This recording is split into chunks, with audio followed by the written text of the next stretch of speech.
నమస్కారం స్టూడెంట్స్, ఈరోజు మనం ఒక చాలా ఇంపార్టెంట్ టాపిక్ గురించి తెలుసుకుందాం. అదే functions of the derivative market. ఈ డెరివేటివ్ మార్కెట్ మన ఎకానమీలో ఎందుకింత ముఖ్యం? దీనివల్ల మనకు కలిగే ప్రయోజనాలేంటి? Let's understand this one by one. A. Price discovery. Okay, first and most important function price discovery. Price discovery అంటే ఏంటి? సింపుల్గా చెప్పాలంటే భవిష్యత్తులో ఒక యాసెట్ యొక్క ప్రైస్ ఎలా ఉండబోతుందో అంచనా వేయడం. డెరివేటివ్స్ మార్కెట్లో పార్టిసిపెంట్స్ ఉంటారు కదా, వాళ్ల అంచనాలని బట్టి డెరివేటివ్స్ యొక్క ప్రైస్ డిసైడ్ అవుతుంది. ఈ ప్రైస్ అండర్లైన్ యాసెట్ యొక్క ఫ్యూచర్ ప్రైస్ ఎలా ఉండబోతుందో రిఫ్లెక్ట్ చేస్తుంది. So derivatives lead the prices of the underline asset. ఇంకొక ఇంట్రెస్టింగ్ పాయింట్ ఏంటంటే, డెరివేటివ్ కాంట్రాక్ట్ ఎక్స్పైర్ అయ్యే సమయానికి డెరివేటివ్ ప్రైస్ మరియు అండర్లయింగ్ యాసెట్ ప్రైస్ రెండూ కన్వర్జ్ అవుతాయి. అంటే దాదాపుగా ఒకే దగ్గరికి వచ్చేస్తాయి. దీనివల్ల మనకు ఫ్యూచర్ ప్రైసెస్ మాత్రమే కాదు, కరెంట్ ప్రైసెస్ని కూడా సరిగ్గా కనుక్కోవడానికి డెరివేటివ్స్ చాలా హెల్ప్ చేస్తాయి. Got it? B. Risk transfer. Alright, the second function is risk transfer. పేరులోనే ఉంది కదా, రిస్క్ని ట్రాన్స్ఫర్ చేయడం.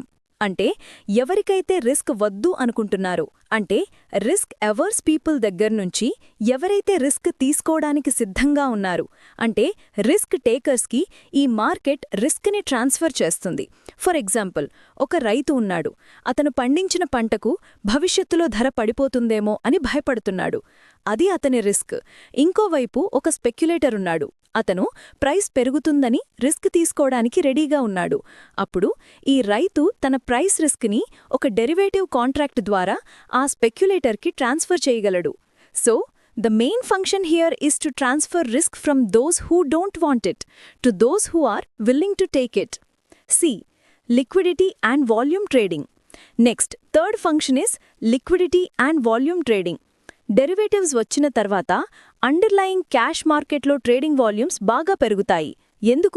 ఎందుకంటే రిస్క్ ట్రాన్స్ఫర్ చేసుకునే ఒక మంచి మెకానిజం ఉంది కాబట్టి ఇంతకుముందు మార్కెట్లోకి రాని చాలామంది ఇప్పుడు పార్టిసిపేట్ చేస్తారు.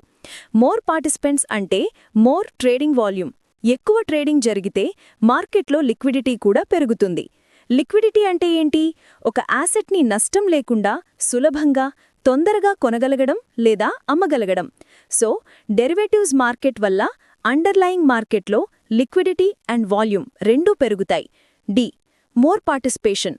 Finally the fourth point, more participation. ఇది ఒక ఇన్సిడెంటల్ బెనిఫిట్. డెరివేటివ్స్ మార్కెట్ అనేది ఒక క్యాటలిస్ట్లా పనిచేస్తుంది. ఇది కొత్త ఎంటర్ప్రెన్యూరల్ యాక్టివిటీని ప్రోత్సహిస్తుంది. ఈ ఫీల్డ్ ఎప్పుడూ bright, creative and well educated పీపుల్ని అట్రాక్ట్ చేస్తుంది. వాళ్లు మార్కెట్లోకి వచ్చి కొత్త ప్రోడక్ట్స్, కొత్త బిజినెస్ ఐడియాస్, ఇంకా కొత్త ఎంప్లాయ్మెంట్ ఆపర్చునిటీస్ని క్రియేట్ చేస్తారు.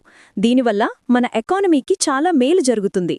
సో ఇవి డెరివేటివ్ మార్కెట్ యొక్క మెయిన్ ఫంక్షన్స్. ఐ హోప్ మీ అందరికీ బాగా అర్థమైంది. Thank you.